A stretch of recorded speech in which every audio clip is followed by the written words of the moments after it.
Eleições na Alemanha, o avanço da extrema-direita, a vitória da centro-direita, o que aconteceu com a extrema-esquerda, os liberais, o Partido Social Democrata. A gente vai falar sobre tudo o que ocorreu na eleição lá na Alemanha no dia de hoje, eleição parlamentar, e também vamos falar sobre as consequências disso para o futuro da Europa e para o futuro do mundo e tudo que você precisa saber sobre esse que é um dos países mais importantes do mundo e o que vai acontecer nesse futuro, beleza? Bom, para começar os resultados das eleições, para quem não viu, o partido que é o partido da Angela Merkel, que agora provavelmente terá um novo primeiro-ministro, Friedrich Merz, que é o líder hoje do partido, o CDU, teve quase 30% dos votos, 28,5%. Em segundo lugar, o AfD, partido de extrema-direita, ultranacionalista, que a gente vai falar muito no vídeo de hoje, obteve 20,7% dos votos. O Partido Social Democrata, do atual primeiro-ministro Olaf Scholz, 16,5%, Partido Verde 11,7% e a esquerda 8,7%. Esses são os dados que se tem até o momento. Uma das curiosidades dessas eleições, e a gente deve analisar aqui, é o que ocorreu nos votos por faixas etárias. Então, se a gente vê esse gráfico aí que tá na tela, os jovens de 18 a 24 anos, 25% deles votaram no partido de esquerda, no bloco dos partidos de esquerda, e 20% no AfD, o partido aí de extrema direita.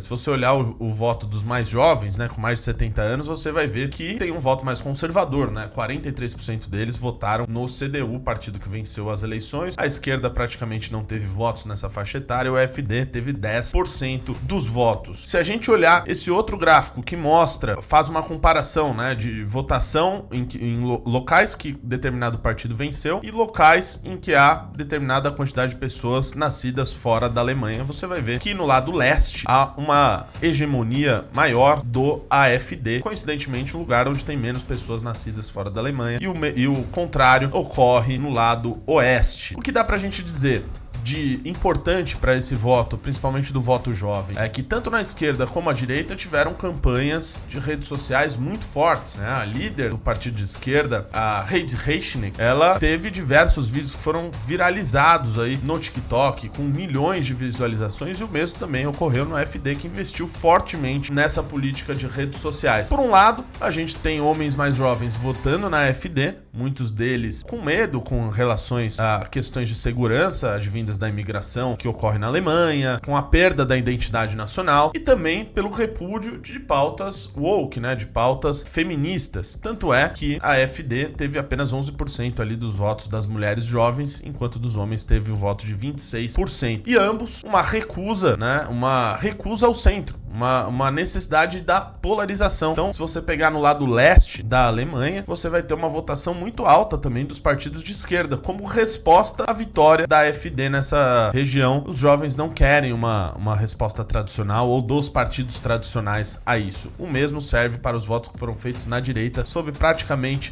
a mesma ótica. O que ocorre depois das eleições de hoje é que agora, como se trata de um sistema parlamentarista, o líder do partido vitorioso, né, o Friedrich Merz, vai ter que buscar consensos ali para formar um governo com os votos, com as eleições feitas, com as cadeiras que foram eleitas pela população. Se o CDU resolvesse coligar com o Partido Social Democrata, eles já obteriam 316 votos, uma maioria já suficiente para governar. Só que todos esses partidos eles estão olhando e esperando os resultados finais, porque na Alemanha existe uma cláusula de barreira, ou seja, apenas partidos que obtiveram mais de 5% dos votos, eles obtêm as suas cadeiras no parlamento. Caso contrário, isso vai ser dividido ali entre outros partidos. Então, os partidos liberais, o próprio partido de esquerda, que provavelmente terá os assentos lá garantidos, outros partidos ali que estavam buscando atingir os 5%, estão aguardando, e os grandes partidos também estão aguardando para ver se algum deles vai poder ter algum tipo de parte no governo, vai fazer parte da coalizão que vai governar a Alemanha, né? O CDU, ele costuma não recusar qualquer tipo de aliança que seja feita com o Partido Verde. Então, por isso ele precisa olhar para esses partidos pequenos para ver no que vai dar. Mas, ao que tudo indica, o CDU do do Friedrich Merz, provavelmente governará junto ao Partido Social Democrata do Olaf Scholz, que foi um dos grandes derrotados deste domingo. Aliás, ele mesmo admitiu isso, né? Disse que esse mau resultado é responsabilidade dele, né? O que é muito difícil a gente ver os líderes aí assumindo seus erros e fracassos, ele já o fez. E há alguns pontos muito importantes para a gente entender qual foi a tônica dessa eleição e por que ela é tão importante. Eu vou separar eles em 3 pontos. O primeiro ponto é a questão energética, porque desde 2011, desde que a Angela Merkel abandonou qualquer iniciativa de energia nuclear na Alemanha, após o desastre de Fukuyama em 2011, a Alemanha, que depende muito de energia, precisa de energia, tem quase 40% da energia alemã é advinda do gás russo, ela pensou em alternativas para isso, se criou a Nord Stream 2, onde foram gastos aí mais de 10 bilhões de euros na construção de Nord Stream 2 e que, após a invasão russa na Ucrânia, com as sanções que foram feitas à Rússia, a Alemanha passou a não utilizar a Nord Stream 2, que está lá parada desde então, e desde então a Alemanha tem problemas energéticos para resolver, uma vez que isso conecta com o segundo ponto, que é a questão econômica e da indústria. A indústria alemã precisa dessa energia barata que até então vinha dos russos, e com Nord Stream 2 ia cortar certos intermediários como a Polônia e a Ucrânia e trazer energia mais barata para a Alemanha. Como vocês sabem, a Alemanha tem uma indústria muito forte, aliás, representa mais de 20% do PIB alemão e tem grandes indústrias, grandes empresas aí que estão ao redor do mundo, principalmente do setor automotivo, Siemens, Volkswagen, enfim. Desde 2023, a economia alemã está em retração, né? Muito advindo pelos problemas falados no ponto 1 sobre a questão energética.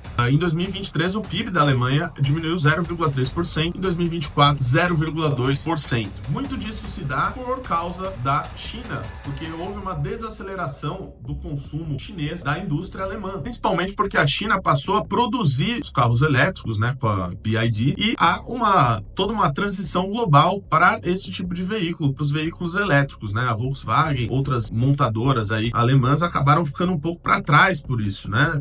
Graças, é claro, às questões competitivas que a China tem quando passa a investir em determinado setor, né, com uma mão de obra super barata e tudo mais, todo um direcionamento do governo, diferentemente na Alemanha, onde tem problemas aí de custos altos, né, muitos deles por causa, como a gente disse, da questão energética. Tanto é que em 2023 a BYD, ela ultrapassou a Volkswagen e se tornou ali o veículo mais vendido para os chineses, isso dentro da China, isso que a China é um grande consumidor de carros alemães. Junto a isso, desde 2023, a Alemanha cortou qualquer tipo de subsídio aos carros elétricos, não possui a infraestrutura necessária para que os carros elétricos ali sejam carregados, diferentemente da China, que investiu fortemente nesse setor para se tornar ali um líder de mercado. E o terceiro ponto, e não menos importante, é a proteção dos Estados Unidos, a Alemanha e a Europa como um todo. Então, toda essa questão da Ucrânia que a gente está vendo, se os Estados Unidos ali pede para os países europeus, né, o Donald Trump, para os países europeus investirem mais em sua defesa, os países europeus querem o apoio dos Estados Unidos, querem que o artigo 5º da OTAN seja cumprido, que caso qualquer um deles fosse atacado, os Estados Unidos ajudem em sua defesa, enfim. Todas essas questões influenciaram muito. Aliás, esse é um dos principais pontos de defesa da AfD que eu vou falar para vocês agora. Sobre a AfD, que está sendo o partido mais comentado aí nas redes sociais, mais comentado na mídia, né, como o partido de extrema-direita, ultranacionalista,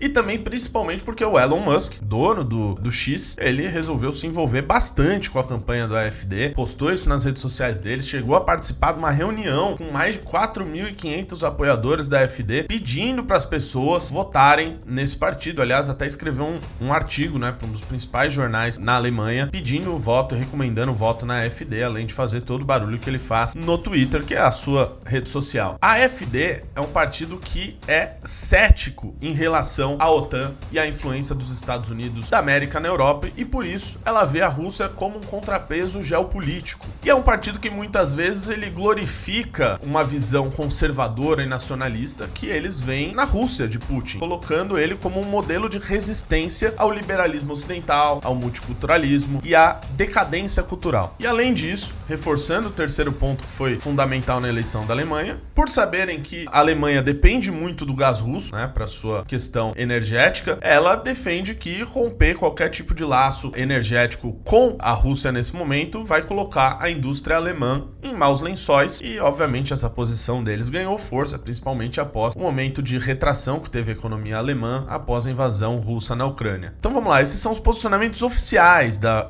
AfD. Só que, além disso, dentro do parlamento, dentro do Bundestag alemão, a AfD AfD votou contra basicamente todo tipo de resolução que fosse contra a Rússia. E justamente por isso eles são acusados, e não falta motivos para isso, de ter uma proximidade grande com o regime russo ou de querer fazer qualquer tipo de aliança com eles. Lembrando, a AfD, ela provavelmente não fará parte do novo governo do Friedrich Merz, porque todos os partidos alemães resolveram fazer uma espécie de cordão sanitário para que a AfD não faça parte de nenhum governo. Por mais que a líder do partido, ela disse que ela está de mãos abertas aí para fazer qualquer tipo de composição, claro, se tratando dos temas e tudo mais, mas, ao que tudo indica, não devem ser convocados para um novo governo, por mais que os opositores do Friedrich Merz dizem que em algum momento eles vão se unir ali à AfD. Aí já o Merz já não pensa em fazer essa aliança, uma vez que a AfD, ela é investigada, né, pelo Estado alemão, pelas suas possíveis ligações com movimentos neonazistas que estariam dentro do partido, e também outros movimentos radicais, principalmente ligados à juventude do partido. Isso tudo está sendo investigado pelo Estado alemão e justamente por isso esses partidos querem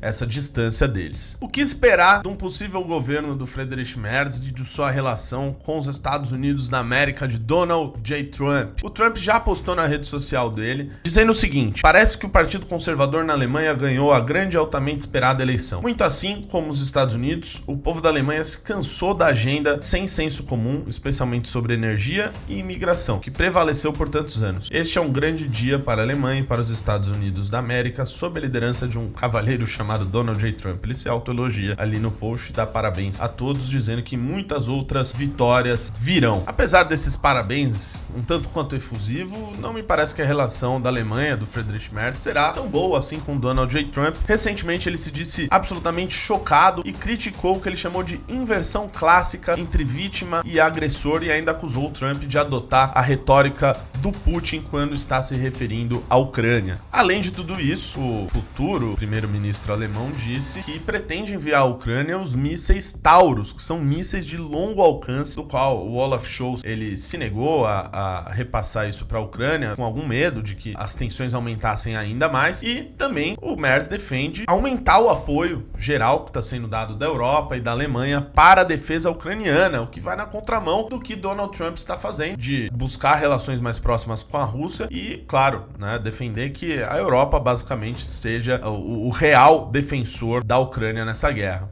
E justamente por isso, o Friedrich Merz defende que a Europa tem que se preparar caso Trump não cumpra o que está previsto no artigo 5 da OTAN, que prevê a defesa mútua entre os países membros. Para concluir, com o Trump questionando a OTAN, questionando a Europa, questionando os países europeus sobre a questão de defesa, pedindo para que eles aumentem os seus gastos relacionados à defesa, a Alemanha, agora nesse momento, pode ser uma possível líder e pode acabar liderando um esforço europeu nesse sentido de reforçar a defesa do continente europeu, possivelmente em parceria com a França, com o Reino Unido. E, é claro, isso passa necessariamente pela defesa da Ucrânia, que agora, mais do que nunca, está bastante ameaçada, uma vez que Donald Trump fez declarações das mais mentirosas e absurdas possíveis com relação à Ucrânia, dizendo que o Zelensky não convoca eleições e por isso ele é um ditador, que só tem 4% de aprovação, que são mentiras deslavadas, uma vez que a Ucrânia está em lei marcial, e quando se está em lei marcial não há como se convocar novas eleições, até porque parte do território da Ucrânia está ocupado pela Rússia. E é claro, as pesquisas também mostram que o Volodymyr Zelensky não tem apenas 4% de aprovação, a aprovação dele é mais de 50%, inclusive maior do que a do próprio Donald Trump. Só que enquanto os acordos sobre a exploração de minérios e de terras raras na Ucrânia não ocorrem, esse tipo de retórica vai colocando a Ucrânia numa situação cada vez mais vulnerável. Então, do ponto de vista ucraniano, a eleição na Alemanha tende a favorecer e a ajudar e a criar um esforço mútuo